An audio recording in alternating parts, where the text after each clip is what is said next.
Hi friends, welcome to Relax Recipes. நிறைய பீஸா shop ரெஸ்டாரண்ட்ல எல்லாம் garlic bread சாப்பிட்டிருப்பீங்க. உங்களுக்கு ரொம்ப பிடிச்சிருக்கும். இன்னைக்கு நம்ம ரெசிபில garlic bread எப்படி வீட்ல பண்ணலாம் அப்படினு தான் பார்க்க போறோங்க. இது ரொம்ப சிம்பிளா வீட்ல பண்ணிரலாம்.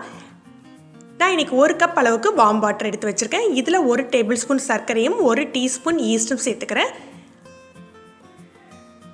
இது ஆக்டிவ் ஈஸ்ட் அப்படிங்கிறதுனால செட் பண்ண வைக்கணும்னு அவசியம் இல்லைங்க. அப்படியே மிக்ஸ் பண்ணிட்டு நம்ம யூஸ் பண்ண ஆரம்பிக்கலாம். 2 கப் அளவுக்கு நிறைய மைதா எடுத்துக்கிட்டிங்கன்னா 1 கப் அளவுக்கு தண்ணி கரெக்டாக இருக்குங்க. தண்ணி வெதுவெதுப்பாக இருக்கணும். தண்ணி வெதுவெதுப்பாக இருந்து அதில் சர்க்கரையோட சேரையில் தான் ஈஸ்ட் வந்து உங்களுக்கு நல்லா பொங்கும். இதில் தேவையான அளவு உப்பு சேர்த்துடலாம். ஒரு 4-5 பல் பூண்டை நல்ல மெல்லிஸாக கட் பண்ணி வச்சுருக்கேங்க. அதை இதோட சேர்த்துடுங்க. இதோட கொஞ்சமாக மிளகுத்தூள், ரொம்ப நைஸாக பவுடர் பண்ண வேண்டாங்க. 1-2 தட்டி இதோட சேர்த்துக்கலாம். இதோட உங்களுக்கு விருப்பப்பட்ட பீஸா சீசனிங் சேர்த்துக்கலாங்க. நான் இங்கே ஆரிகனோ மட்டும்தான் சேர்த்துக்கிறேன். உங்களுக்கு எந்த சீசனிங் விருப்பமோ அதை சேர்த்துக்கலாம்.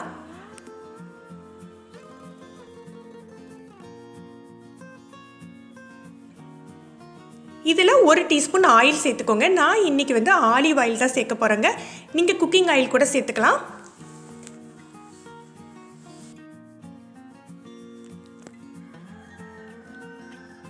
ஆயில் சேர்த்து இதை நல்லா மிக்ஸ் பண்ணி விட்டுறலாம்.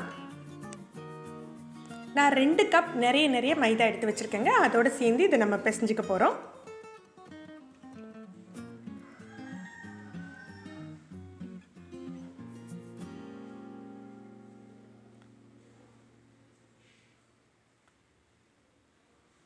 இதை பிசையில முதல்ல கையில் ஒட்டுற மாதிரி இருக்குங்க. நல்ல பிசைய சாஃப்ட் ஆகிடும்.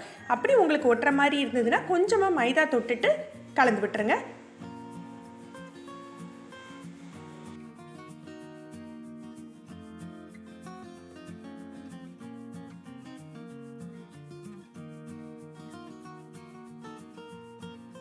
ஒரு டீஸ்பூன் எண்ணெய் சேர்த்து பிசைஞ்சு வச்சிடலாம்.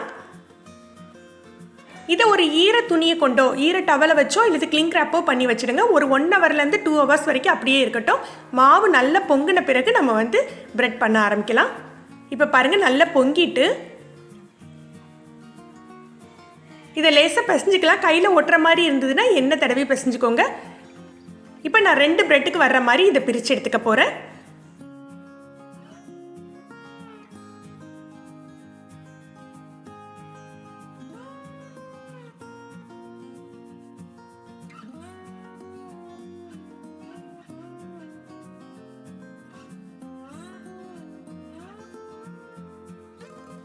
இதை சப்பாத்தி பலகையில் வச்சு சப்பாத்தி கட்டையை வச்சு விரிச்சுக்கலாம். இல்லை கையால் கூட ஸ்ப்ரெட் பண்ணி விட்டுக்கோங்க. ஓவனை 180 டிகிரிக்கு ப்ரீ ஹீட் பண்ணி வச்சுருக்கேன். ஒரு 4-5 பல் பூண்டை ரொம்ப மெல்லிஸாக அரிஞ்சு சூடான பட்டரில் போட்டு வச்சுக்கோங்க. அது அப்படியே நல்லா ஊறிட்டு இருக்கட்டும். ஒரு பேக்கிங் ட்ரேயில் பேக்கிங் ஷீட்டோ இல்லை இந்த மாதிரி அலுமினியம் ஃபாயிலை போட்டு கொஞ்சமாக ஆயில் அப்ளை பண்ணிவிட்டு அதில் நம்ம ஸ்ப்ரெட் பண்ணிக்கலாம். மாவை இந்த மாதிரி ஸ்ப்ரெட் பண்ண பிறகு நம்ம பட்டரில் போட்டு வச்சுருக்கோம் இல்லையா கார்லிக், அதை இதில் போட்டுக்கிறோம். லேசாக அதை ஸ்ப்ரெட் பண்ணி விட்டுக்கோங்க. உங்களுக்கு என்ன ஃப்ளேவர் பிடிக்குமோ என்ன சீசனிங் வேணுமோ இதில் போட்டுக்கலாம். நான் மிளகுத்தூள், சில்லி ஃப்ளேக்ஸ், இன்னும் கொஞ்சமாக ஆரிகனோ போட்டுக்கிறேன்.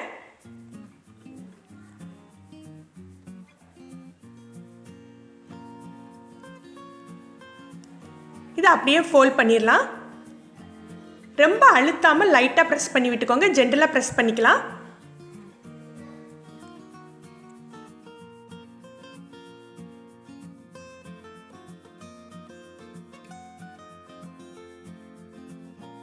இதுக்கு மேலே சூடான பட்டரில் மெல்ட்டான பட்டரில் போட்டு வச்சுருந்த கார்லிக் பீசஸை வந்து அப்ளை பண்ணிக்கோங்க. அந்த பட்டரோடு சேர்த்து அப்படியே அப்ளை பண்ணிக்கோங்க. உங்களுக்கு எந்த அளவுக்கு கார்லிக் பீசஸ் தேவையோ அந்த அளவுக்கு நம்ம போட்டுக்கலாம். போட்டுட்டு மேலேயும் கொஞ்சம் சீசனிங் நம்ம போட்டுக்கலாம். சீசனிங்கும் சில்லி ஃப்ளேக்ஸும் போட்டுக்கிறேன். நம்மளுடைய விருப்பம் தான் இது. காரம் வேண்டான்னு நினைக்கிறவங்க வந்து ஒன்லி சீசனிங் மட்டும் போட்டுக்கோங்க.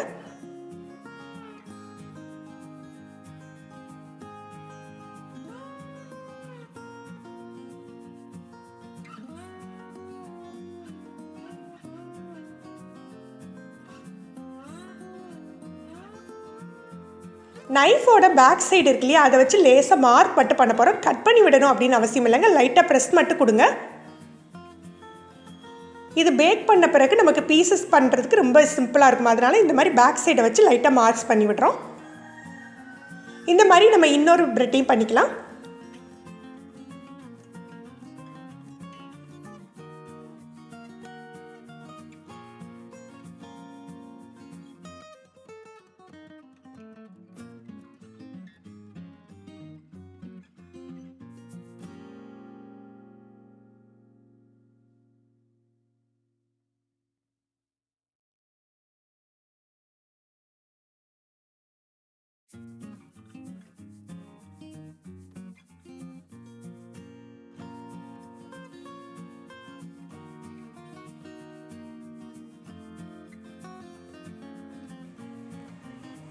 பிரெட் எல்லாம் செட் பண்ணிவிட்டு அப்படியே 5 மினிட்ஸ் அப்படியே வச்சுடுங்க. அதுக்கப்புறமா நம்ம ஓவனில் பேக் பண்ணிடலாம்.